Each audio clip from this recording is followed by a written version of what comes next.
Et avec nous, vous reconnaissez Jérémy Gabriel pour venir commenter et réagir à ses propos. Bonjour, Jérémy. Oui, bonjour. Vous êtes rendu à quel âge, Jérémy? Je vais avoir 23 ans. 23 ans, quand même. Le temps passe. Qu'est-ce que vous répondez à Julius Gray et à son argumentaire? Là? Bien, écoutez, c'est tout à fait normal, là, premièrement, que la défense, M. Ward et M. Gray aient l'intention de se rendre en Cour suprême. Ça avait déjà été mentionné par le passé, déjà à l'audience de première instance au Tribunal des droits de la personne. C'est pas une surprise, sauf que moi, je pense que le débat en tant que tel qu'il est aujourd'hui est très concentré au Québec. Beaucoup de médias québécois qui le couvrent. Ça va permettre au débat de s'inscrire partout au Canada, d'interpeller tous les Canadiens. Ça va amener les gens à avoir une réflexion plus approfondie sur ces questions-là. Parce que, au fond, il y a des valeurs là, qui se collisionnent. Oui. Et, bon, alors, le droit à la liberté d'expression plaidé et prétendu par Ward. Et de votre côté, moi, j'appelle ça le droit à la dignité. Là. Jérémy, vous aviez quel âge au moment où Ward a commencé à rire de vous en spectacle? Oui, bien, c'est important de souligner que j'étais mineure. En 2010, j'avais à peu près 13 ans. À 13 ans? Oui, okay. Oui, 13 ans. Et donc, là, vous avez... Ça a continué jusqu'en 2013. Donc, c'est un spectacle qui a duré presque 3 ans. Et lui a fait donc sa tournée, il a fait de l'argent, entre autres en se moquant de vous. C'est 230 représentations par Québec durant 3 ans.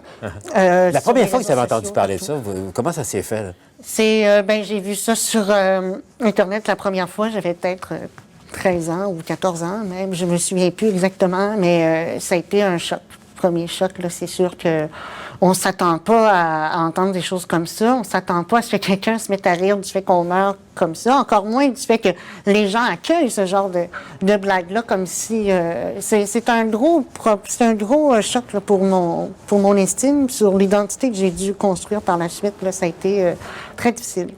Jérémy, donc, le temps a passé. Là, depuis vous aviez 13 ans, vous en avez 23. Mais je vous trouve très serein, malgré tout. Là.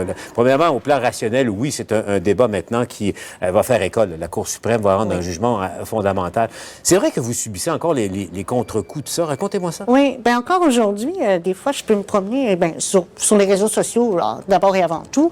Je peux recevoir des messages encore. Là. Déjà, c'est encore au début de l'année, j'ai reçu des menaces de mort. J'ai dû faire des plaintes à la police.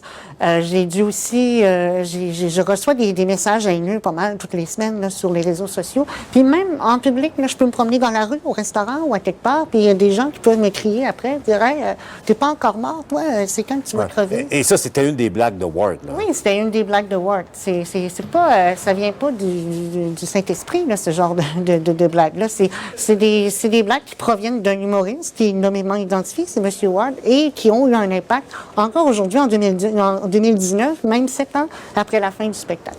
Et bon, Ward disait ça, là, vous souhaitait votre mort, entre autres choses, se moquait également de vos problèmes de santé ou de handicap. De ma surdité, de mon syndrome, le syndrome de Treacher-Collins, mais aussi du moyen de pallier à mon handicap, là, qui est l'implant auditif. C'est tous ces sujets-là qui ont été abordés dans un sketch qui a fait énormément d'écho, parce qu'aujourd'hui, on en parle encore et c'est devant les tribunaux encore. Et puis, je le rappelle, vous aviez 13 ans au moment où il a fait ça, il a continué de le faire pendant 3 ans. Avant de se laisser, Jérémy, donc, maintenant, vous étudiez en relations internationales, Jérémy, à l'Université Laval, et on voit que le débat dépasse largement votre personne. Vous le voyez, la Cour suprême va rendre une décision. C'est une question de principe, je le fais par principe. Expliquez-moi votre principe, parce que Julius Gray vient d'invoquer le droit à la liberté d'expression à tout prix, en quelque sorte, c'est ce qu'il dit. Vous, qu'est-ce que vous lui rétorquez? Je vais répondre que la liberté d'expression à tout prix, c'est tout à fait irresponsable de dire ça, parce que chaque liberté vient avec une responsabilité.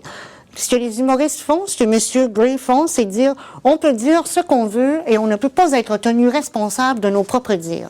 C'est complètement ridicule. Peu importe les conséquences. Moi, j'ai pas l'intention de laisser ça aller là, dans le débat. J'ai l'intention de me défendre encore plus. Vous ne lâcherez pas là? Non, pas du tout. Merci, Jérémy, d'avoir été avec nous.